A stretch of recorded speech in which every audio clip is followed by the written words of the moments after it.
leer algo que está en Ageo capítulo 1, verso 14, y dice: y despertó Jehová el espíritu de Zorobabel, hijo de Salatiel, gobernador de Judá, y el espíritu de Josué, hijo de Josadac. Y también despertó Dios el espíritu de todo el pueblo, y vinieron y trabajaron en la casa de Jehová de los ejércitos, su Dios.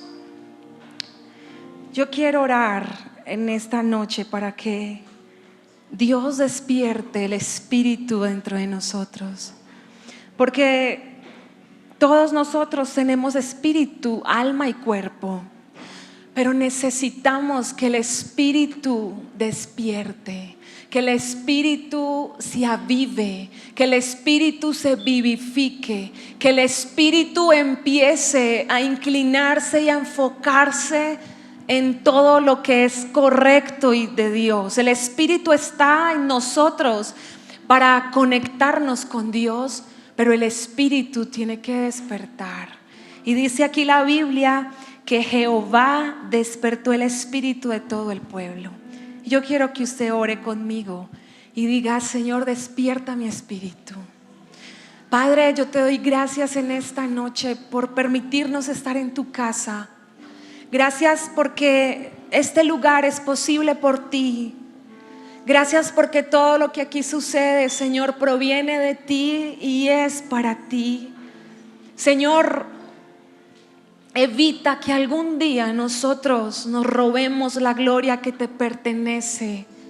Señor, que este lugar te adore y cada corazón te adore a ti, Señor. Y yo hoy oro en el nombre de Jesús, Padre, para que tú despiertes el espíritu de tu pueblo. Señor, nosotros somos tu pueblo, somos las ovejas de tu prado, y hoy queremos que nuestro espíritu se despierte para entender tu palabra, para entender lo que tú quieres en cada uno de nosotros, para entender tu voluntad para nuestras vidas, para entender tus caminos. En el nombre de Cristo Jesús te damos gracias. Amén y amén. Esta predicación la he titulado ¿Cómo actuar en tiempos de crisis? ¿Cómo actuar en tiempos de crisis? Y mira, yo desde el año pasado comencé a ver un montón de noticias. El año pasado y a principio de este año, y todavía veo varias noticias que sus títulos me han llamado la atención. Los títulos que he visto me han puesto a pensar y a decir: bueno, Señor, ¿y qué es lo que va a suceder? ¿Y cómo es que tu pueblo debe actuar? ¿Y cómo es que tus hijos deben actuar? ¿Cómo es que tus hijos enfrentan esta clase de crisis? Porque una cosa es que venga una crisis para las personas que no conocen de Dios, distinto cuando viene una crisis para nosotros, los hijos de Dios. ¿Cómo debemos afrontarla? ¿Y quién es el que nos dirige en tiempos de crisis? Tiene que ser Dios. Si no es Dios, entonces estaremos por el camino incorrecto. Y entonces las noticias y los titulares de esos periódicos decían: colapso económico en 2023. Esos eran los títulos. Y otro título que me encontré decía: 1/3 de la economía mundial estará en recesión en el 2023. Y otro de los títulos decía: lo peor está por venir en el 2023. Efectos del frenazo económico en América Latina. Y si usted escucha todos estos títulos, entonces usted diría: bueno, pero todo esto genera pánico, pavor. ¿Cómo así que un colapso económico? ¿Qué es eso? ¿De qué se trata? ¿Qué es lo que va a pasar? Y entonces yo me puse a investigar, porque yo necesito aprender para mi vida, para mi familia, y pues por supuesto por la responsabilidad de parte de Dios que también tenemos con las personas que están a nuestro alrededor. Y entonces yo me puse a investigar qué es una recesión. Y una recesión es un decrecimiento de la actividad económica durante un periodo de tiempo. También es conocida una recesión como el periodo de vacas flacas. A lo largo de la historia ha habido muchísimas recesiones. A lo largo de la historia muchas veces se ha pasado por recesión económica, por decrecimiento de la actividad, por temporadas duras, por crisis económicas. El mundo muchas veces ha pasado por esta clase de crisis. Aún los egipcios hace millones de años ya estaban hablando de una recesión económica. Quiere decir la recesión que son periodos malos, que son periodos duros, que son periodos de tensión, que son periodos donde la economía está pasando por una crisis. La economía se empeora aproximadamente durante 2 o 3 trimestres. Esto puede ocurrir. Entonces, lo que sucede es que cuando viene una recesión al mundo o a las empresas, lo que pasa es que empieza a disminuir la producción de aquellas cosas que cada empresa realiza, porque nadie las compra o muy poquitas personas la compran. Entonces, cuando viene la recesión, lo que eso afecta a nuestras vidas o a la humanidad es que empiezan las empresas a despedir trabajadores. Entonces el desempleo aumenta, por tanto aumentan los problemas en las familias. En estos tiempos hay 2 términos que se usan mucho. Uno de ellos es la inflación y otro de ellos es la recesión.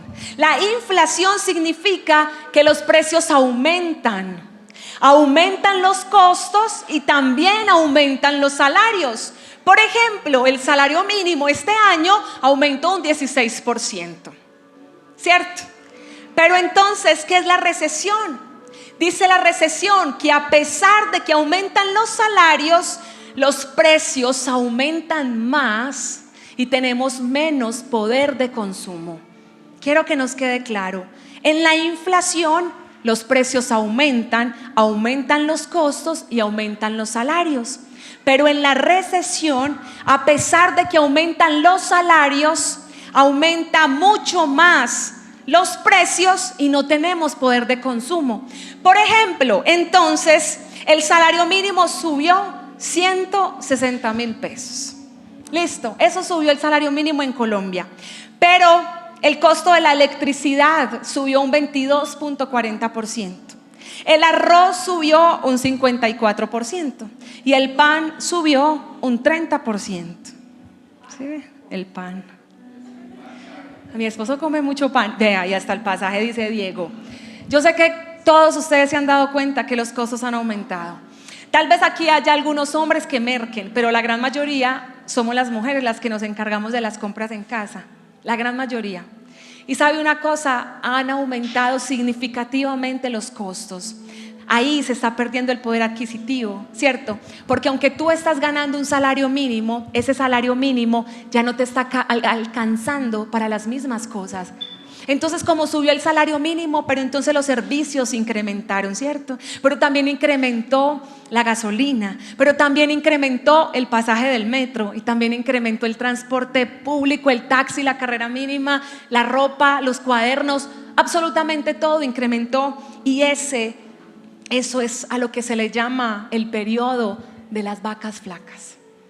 Eso es lo que significa los tiempos que va a vivir el mundo y que los economistas del mundo están diciendo que va a acontecer. Una recesión mundial significa que viene un tiempo de vacas flacas, un tiempo donde la economía va a estar un poco más tensa, más ajustada, donde las economías en las familias van a estar un poco más complejas. Yo sé que tal vez algunos ya lo han vivido, lo han sentido, pero entonces yo le estaba preguntando a Dios, y ahora a nosotros, ¿qué vamos a hacer?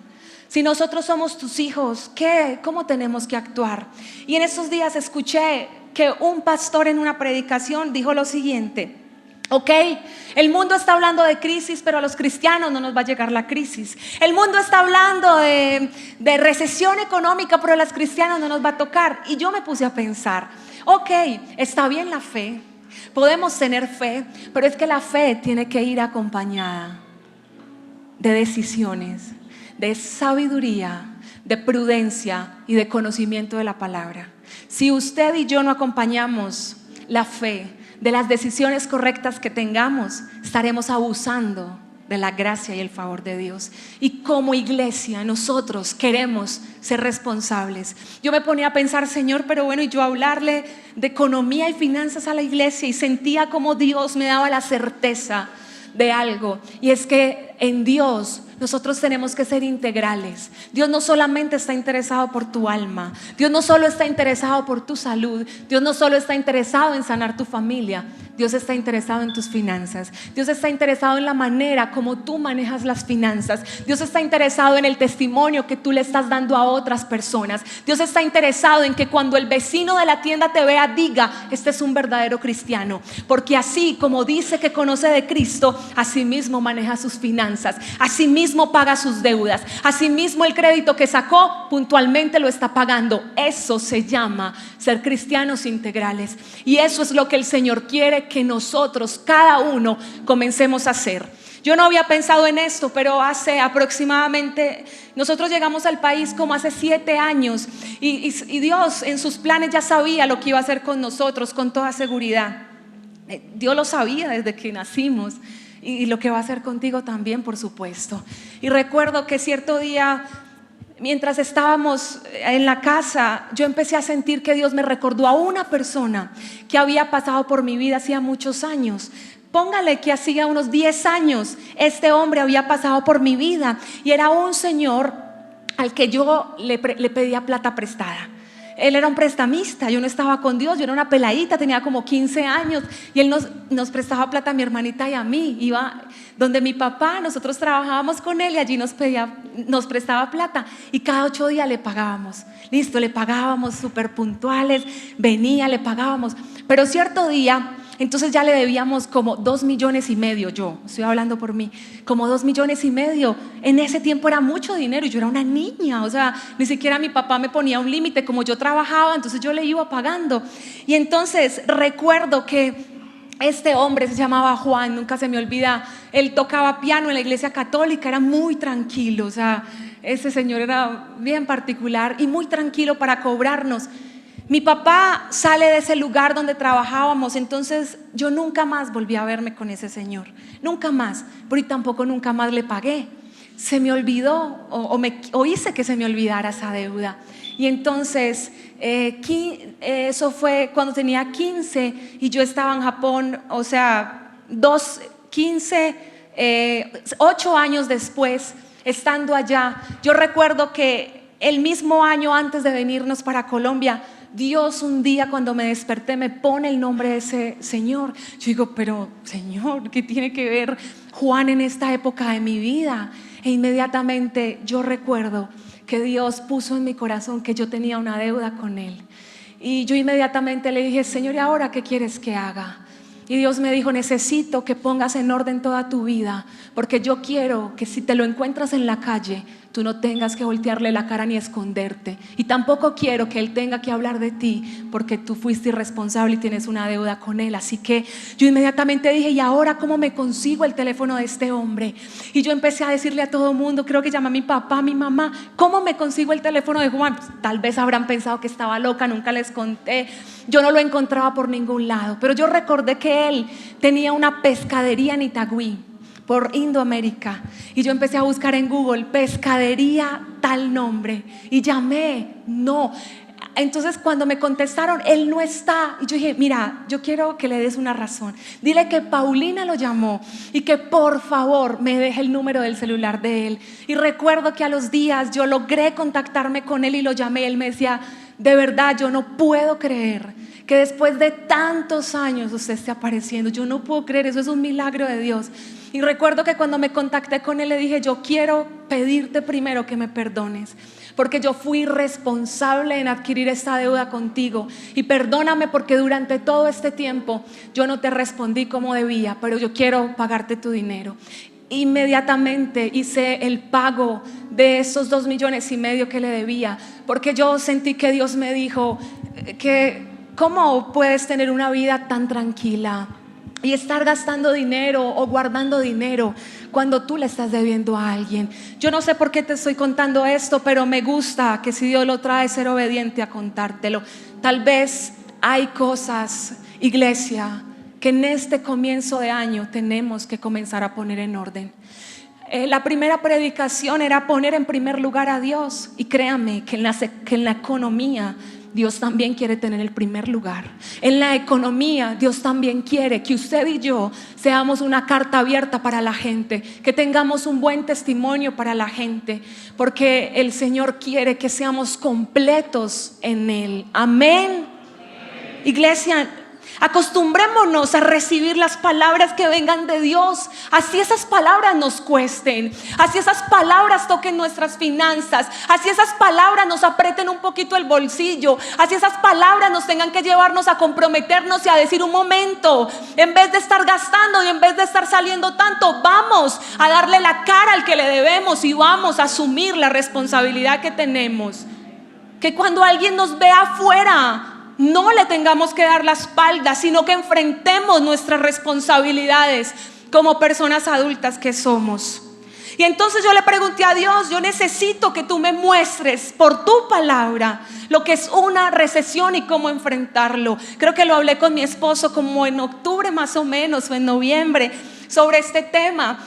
Y yo seguí investigando y seguí buscando, y le dije: enséñame cómo actuar y enséñame lo que esto significa.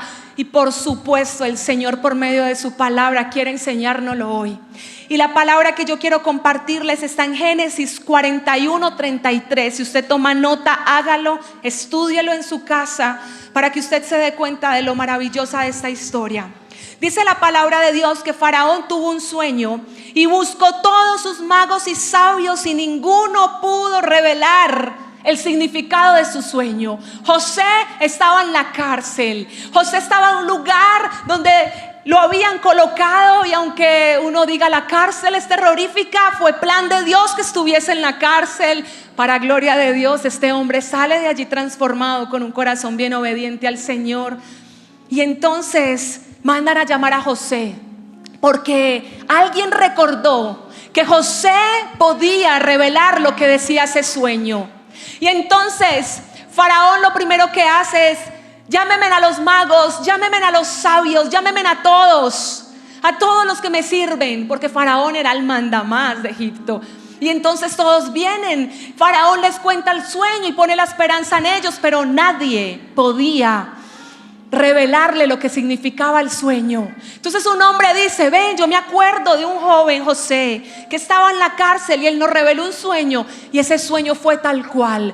Dicen: mándenme a traer a José, cámbienle en los vestidos, pónganmele en una ropa bien linda y tráiganmelo acá. Y entonces resulta que Faraón le cuenta el sueño a José y le dice: mira, el sueño fue el siguiente: del río subían 7 vacas de gruesas carnes y 7 vacas flacas y de muy feo aspecto, y las vacas flacas y feas devoraban a las 7 vacas gordas.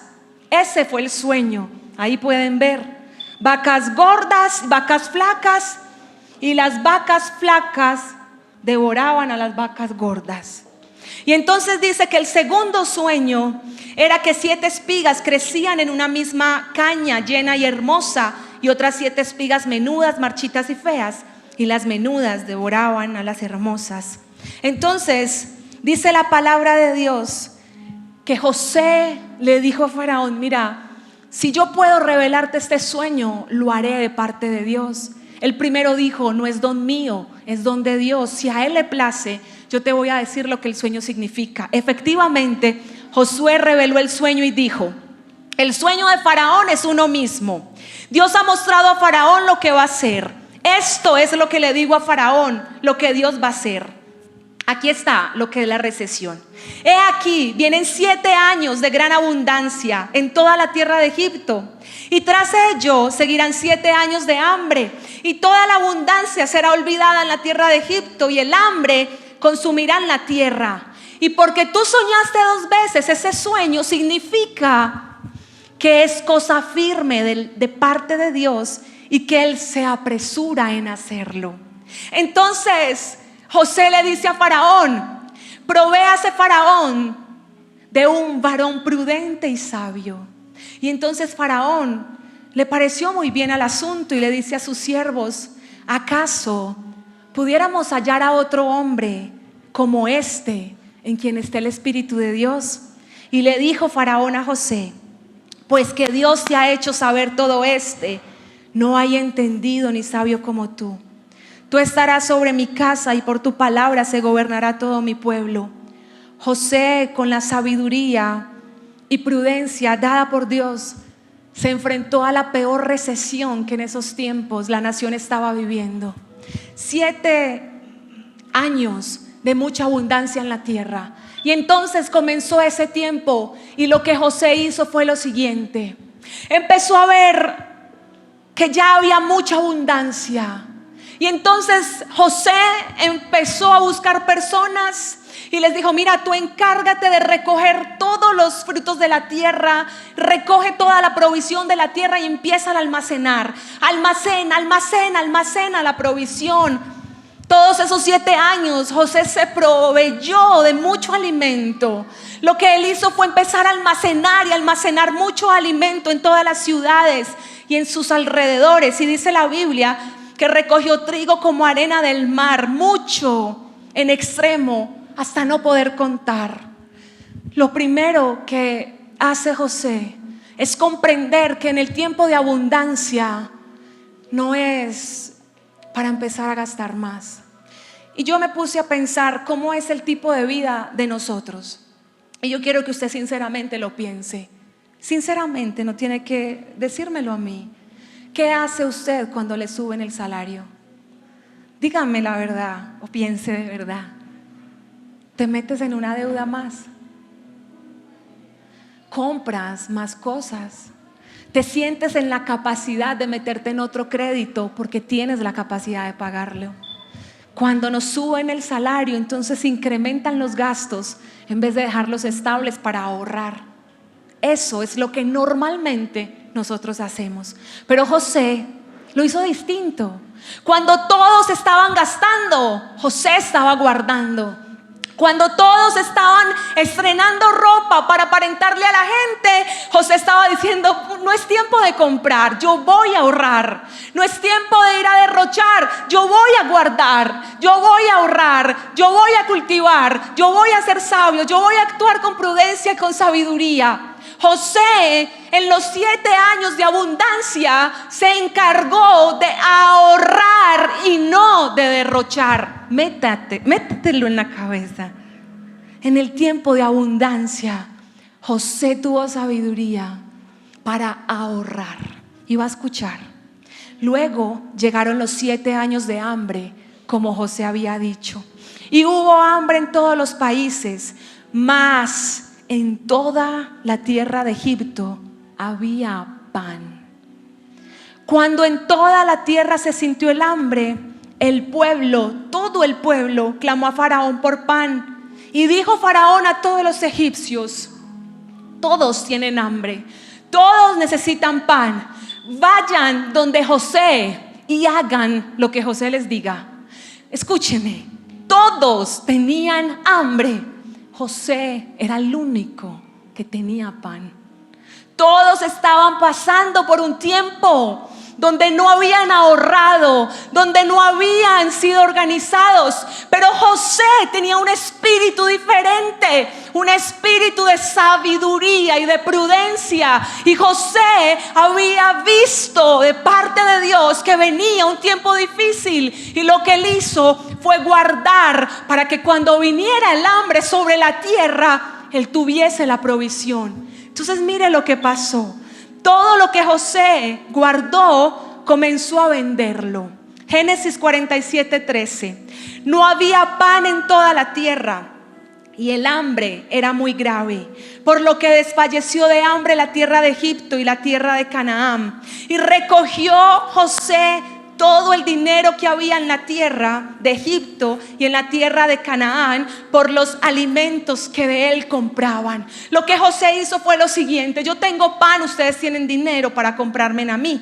Ya ustedes no tienen pan, ya ustedes no tienen alimento, pero tienen recursos. Entonces todas las personas venían donde José, y como José tenía pan, entonces le decían: no nos dejes morir de hambre, véndenos comida. Y él: ok, yo les vendo una bolsita, yo les vendo otra bolsita, páguenme, yo les vendo, páguenme, yo les vendo.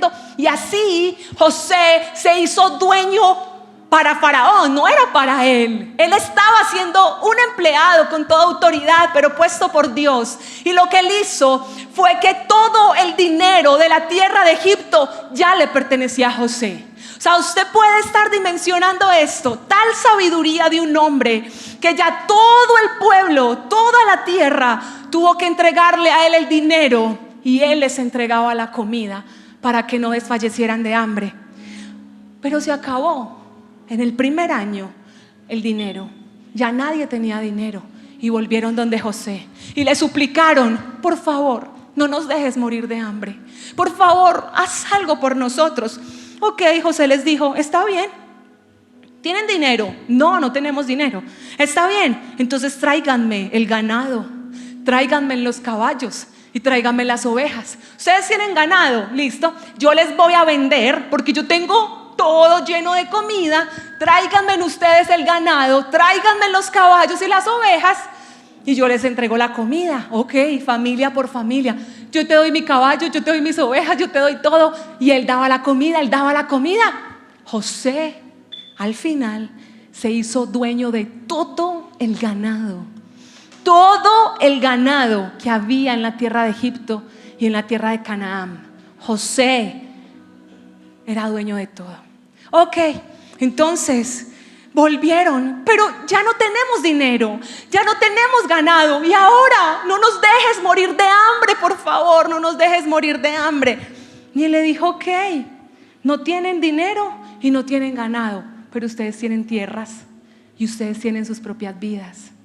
Entonces ustedes me van a dar sus tierras y ustedes van a ser mis siervos. ¿Se da cuenta? La sabiduría de José.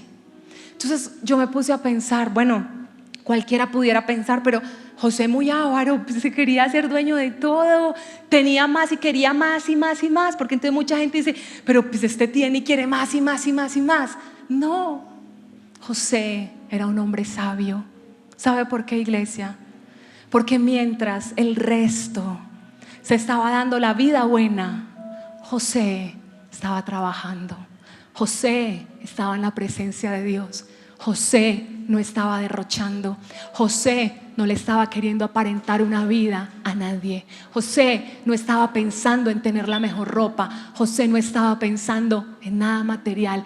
José estaba pensando en lo eterno. José estaba pidiendo la dirección de Dios. José estaba pidiendo la sabiduría del cielo. Y por eso, al final entonces, él se quedó con todas las tierras y él se quedó con todo el ganado. Todas las cosas fueron de él. Y entonces me encanta un versículo que leí en estos días en la Biblia, en Primera de Crónicas 29:11, y quiero compartírtelo. Decía: tuya es, oh Jehová, la magnificencia y el poder, la gloria, la victoria y el honor, porque todas las cosas que están en los cielos y en la tierra son tuyas. Tuyo, Jehová, es el reino y tú eres excelso sobre todos. Las riquezas y la gloria proceden de ti y tú dominas sobre todo. En tu mano está la fuerza y el poder, y en tu mano está el hacer grande y el dar poder a todos. Y según tu criterio, la gente llega a ser poderosa y recibe fuerzas. Iglesia, toda la riqueza le pertenece a Dios. Los cielos y la tierra le pertenecen a Dios, pero también el poder para dar riqueza y para hacer grande a quien Él desee.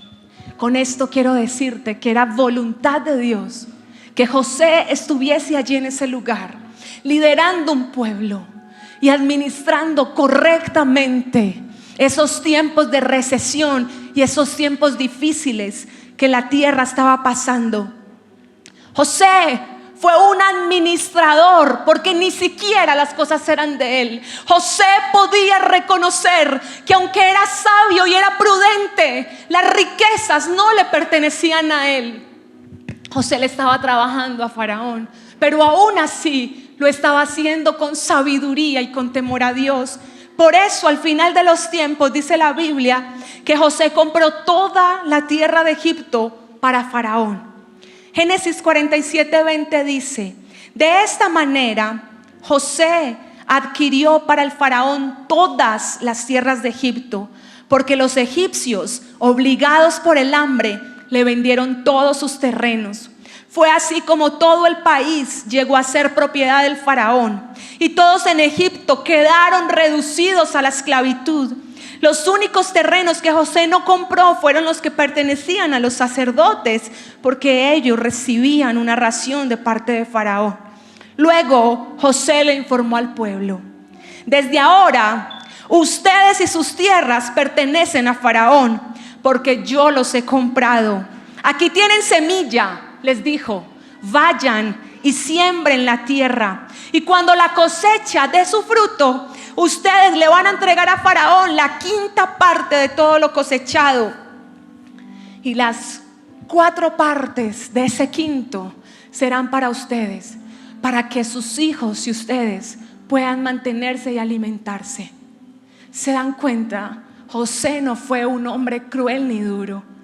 José fue sabio, porque aún así pensó en los hijos y en ellos, en darles la manera en cómo se iban a seguir alimentando. Y ellos inmediatamente exclamaron y dieron gracias, porque por gracia y favor y la decisión de él no iban a morir de hambre. Iglesia, ¿cómo enfrentar los tiempos de crisis? ¿Cómo enfrentar los momentos difíciles? ¿Cómo poder enfrentar una crisis económica? No solamente con la fe, no. La fe va acompañada de la sabiduría y de la prudencia. La Biblia dijo que no se hallaba ningún otro hombre en quien estuviera el espíritu de sabiduría y prudencia como estuvo en José. Por eso fue el único hombre apto para poder enfrentar la crisis económica que estaba viviendo la tierra en ese entonces. ¿Qué significa ser prudente? Ser prudente significa prestar atención. Ser prudente significa observar, ser inteligente y considerar diligentemente. Iglesia, debemos observar cómo estamos. Debemos observar el estado de cómo nos encontramos. Debemos sentarnos diligentemente a ponerle orden a nuestra economía, a nuestras finanzas, a nuestro corazón insaciable. Debemos ponerle orden. ¿Y qué es ser sabio? Dice, la persona sabia es inteligente. La persona sabia es la que aprende. Y me gustó lo que dice la Biblia: quien hace caso de la reprimenda y quien habla correctamente. Mire, una persona sabia no es la persona que lo ha hecho todo perfecto. No, la persona sabia es la que, a pesar de que se equivoca, hace caso de la corrección. La persona sabia es aquella que, aunque ha cometido errores, recibe el consejo y endereza su camino.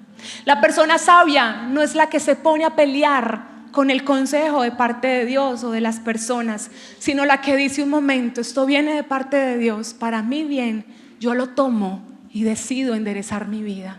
La persona sabia es la que vive el momento de crisis, el momento de deuda, el momento de malas decisiones, y dice: yo aprendí de los errores que cometí y no quiero volverlos a cometer. Voy a organizar el camino. Porque yo sé que muchos aquí podrían decirme: bueno, ya la situación está mal, ya ni siquiera sé por dónde ir, ya no sé ni qué camino tomar. Puede que hayan personas aquí así, pero escúchame, si tú haces caso del consejo de Dios, si tú desde tu corazón te arrepientes de las decisiones que no has tomado correctamente, entonces vas a ver cómo la gracia de Dios va a cubrir nuestros errores y va a enderezar nuestros caminos. Porque hay esperanza cuando decidimos tomar el consejo de parte de Dios. ¿Cómo enfrentar el tiempo de crisis? Sabiduría y prudencia. Y lo tercero está en Proverbios 27-23. Mira lo que dice este versículo. Guárdalo, el anterior. Si puedes, en tu corazón, guárdalo. Medita en esta palabra.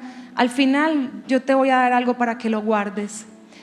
Dice Proverbios 27:33: conoce bien la condición de tus rebaños y presta atención a tu ganado, porque las riquezas no son eternas. Otra versión dice: sé diligente en conocer el estado de tus ovejas y mira con cuidado por tus rebaños, porque las riquezas no duran para siempre. Iglesia, no se pueden tomar decisiones si no afrontamos nuestra realidad.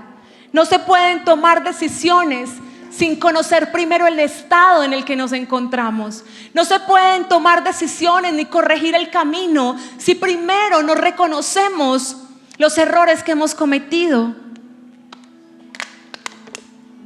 Por eso, el consejo de parte de Dios: conoce el estado de tus ovejas. Y conocer el estado de nuestras ovejas no es nada más que conocer el estado de nuestras finanzas, conocer el estado de cómo estamos, conocer la forma de cómo nos hemos conducido hasta hoy. No se puede afrontar la realidad si no somos conscientes de ellas. Y dice Proverbios 23:23: vale la pena invertir para obtener la verdad, la sabiduría, el aprendizaje y el entendimiento. Y aquí quiero decirte a ti una cosa: hay un precio que pagar. Y el precio que pagar no solamente es económico, el precio que pagar es el precio del tiempo, es el precio de la humildad. Es el tiempo de reconocer que nos hemos equivocado. Es el precio de tener que cambiar el estilo de vida que llevamos. Es el precio de tener que gastar tal vez tiempo para sentarnos como familias o como personas, si tal vez no tienes esposo, de forma independiente a decir: esto es lo que yo me gano, esto es lo que yo debo, esto es para donde yo quiero ir, y de acuerdo a esa realidad empezar a tomar decisiones. Pero hay que hacerlo si queremos realmente salir de una esclavitud financiera. La palabra esclavitud me llamó la atención en esta historia, porque al final dijo que todo el pueblo se hizo esclavo de Faraón. Todos se hicieron esclavos porque tenían que trabajar para darle a él de lo que trabajaban. Aquí tal vez no trabajamos para pagarle a Faraón, pero tal vez nuestro Faraón es el banco. Tal vez nuestro Faraón son los créditos o los intereses que tenemos que pagarle a alguien. Tal vez ese Faraón nuestro es esa deuda a la que tenemos que acudir, y que tal vez esa deuda no baja y no baja porque los intereses son tan altos. Tal vez estamos siendo esclavos financieramente por decisiones que no hemos tomado con sabiduría. Y yo quisiera decirte con toda fe que la recesión no nos afectará a nosotros. Ese sería el deseo de nuestro corazón. Pero más que orar hoy para que la recesión no nos afecte, es orar hoy para que Dios nos dé sabiduría. Orar hoy para que Dios nos dé prudencia. Orar para que Dios nos dé humildad, para que hoy nos dé el Señor la gracia y el favor, para que nuestro espíritu despierte y cada uno asumamos las responsabilidades que tenemos, para que cada uno permitamos que Dios examine nuestro corazón. Hace unos meses hice algunos propósitos de mi corazón. Entre esos fue no volver a comprar casi nada. No voy a decir que nada, porque después salgo a la calle y mi esposo me dice: no, pues que no iba a comprar nada. Casi nada, pilas pues. No, él es testigo que estoy tratando de cambiar mi mentalidad. Estoy diciendo mi mentalidad, porque tal vez pudiese comprarme la blusita que me gustó, pero no la necesito. Tal vez quisiera tener unos zapatos más, pero no los necesito. Tal vez quisiera comprarme un bolsito más, pero no lo necesito. Tal vez pasa por mi mente: ¿y otra vez te vas a poner eso? Sí, ¿por qué no? ¿Y otra vez te vas a poner los mismos zapatos? Claro, ¿y por qué no? ¿A quién tengo que aparentarle? Porque es que el problemita era del corazón. Porque es que el problemita es querer aparentarle a la gente. Porque es que el problemita es querer mostrar una vida irreal. Porque es que el problemita, si no lo resuelvo en el corazón, nunca voy a poder salir de ahí. Y es una batalla todo el tiempo. Y tal vez mi batalla no será la misma tuya. Tal vez tu batalla será distinta. Pero la mía, por ahora, quiero vencerla con ser radical y decir: no lo necesito. No lo necesito. Tengo más de lo que es necesario para poder vivir. Y tal vez Dios lo que quiere es que hoy te encargues de tu corazón.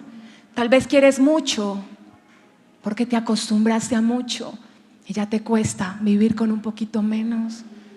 Y tal vez lo que el Señor quiere es que el nivel de vida no aumente, sino que disminuya un poquito.